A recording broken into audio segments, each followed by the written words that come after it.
So, Chapter 7, we're talking about forms of business ownership. So, there are three types of businesses that we're going to talk about: the sole proprietorship, the partnership, and the corporation. So, we're going to talk about the advantages and disadvantages of each business type. So, first is the sole proprietorship. A sole proprietorship is a one-owner business. So, one person owns the business. It's the most popular form of business ownership in the United States. And some of its advantages include the freedom to enter and exit the market easily. If you decide to start a business, you can start a business. If you decide to exit the business, you can leave the business. Freedom from outside control. You make the decisions for your business. So other people or a board of directors does not tell you what to do. You have the freedom to run your business how you want to run your business. You also have the freedom to retain information about your business. So if you want to, if you have a new product that you're trying to develop and you don't want other people to know about it, you don't have to share that information. You have freedom from paying excessive taxes, whereas later when we talk about corporations, they pay a lot higher taxes, so you don't have to pay the excessive taxes. And you are your own boss. You're free from being an employee. You're in charge. You make the decisions. But being in charge and making the decisions also has some disadvantages. So some of the disadvantages include unlimited personal financial liability. So for instance, if you have made a bad business decision, you produced a product that harmed people, you should have insurance, but if you owe somebody money, it is a personal liability. It is up to you to pay that back. You also have limited management and employee skills.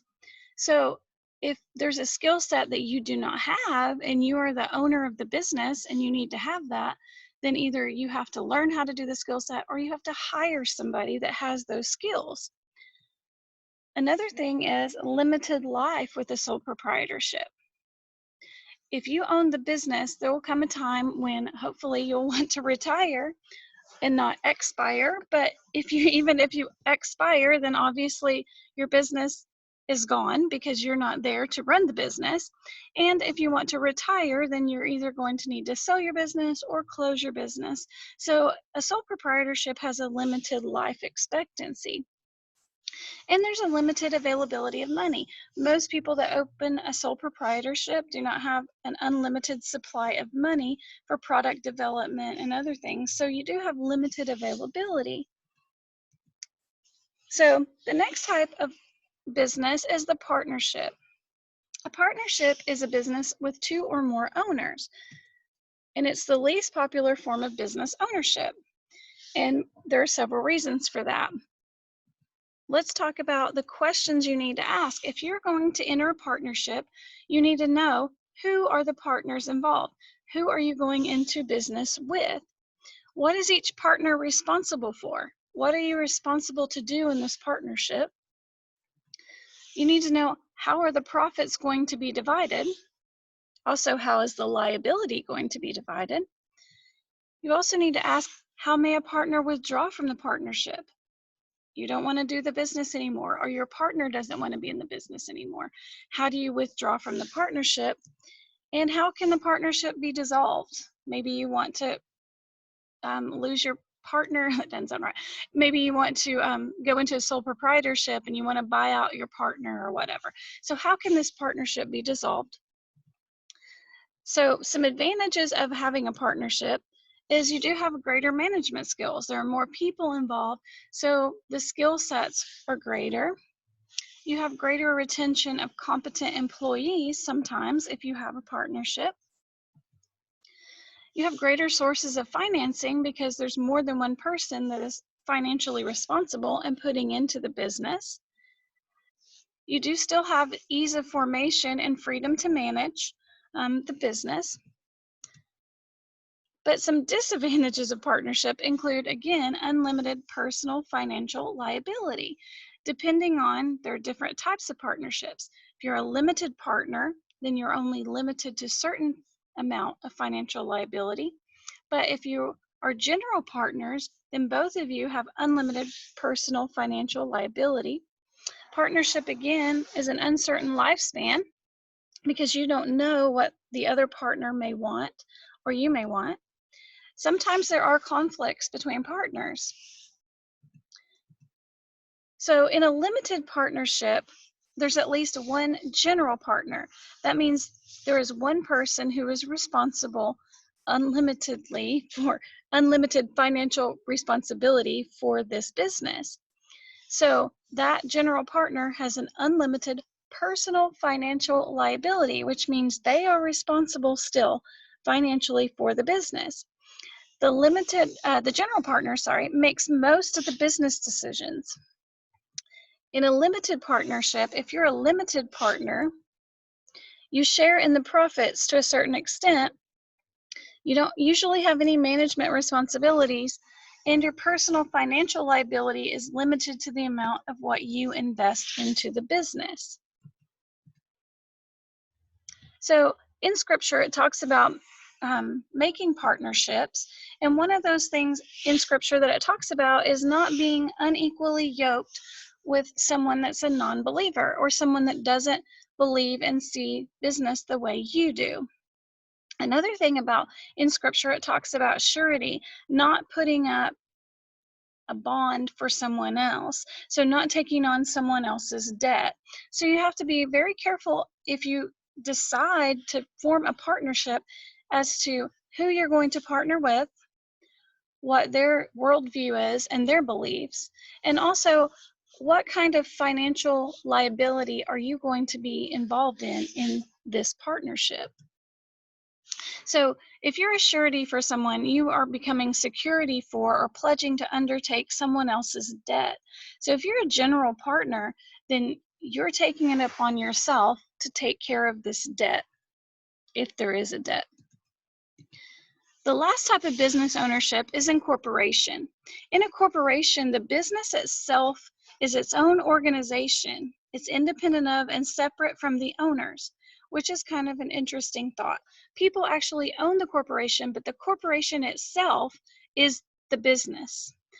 So it is not one person. It's actually its own separate entity. Okay. The types of corporation are private corporations, which are owned by private citizens. And then there are public corporations, which are owned by the general public, but they're actually managed by the government.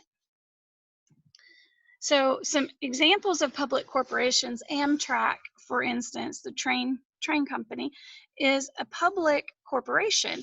It's owned by people, by the general public, but the government actually manages that. The TVA is the Tennessee Valley Authority, which is an electric company or a utilities company that's also a public corporation. In a corporation, the ownership of a corporation usually depends on stock, buying shares of stock.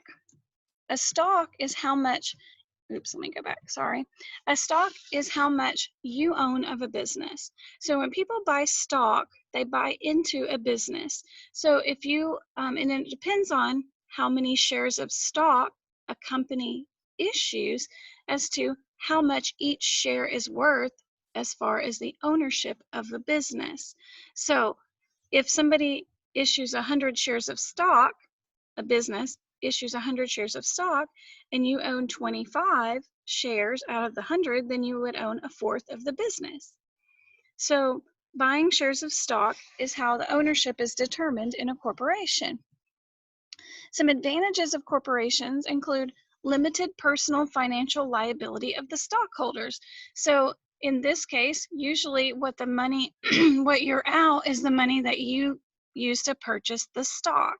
So you're not out extra money if the business starts to go down.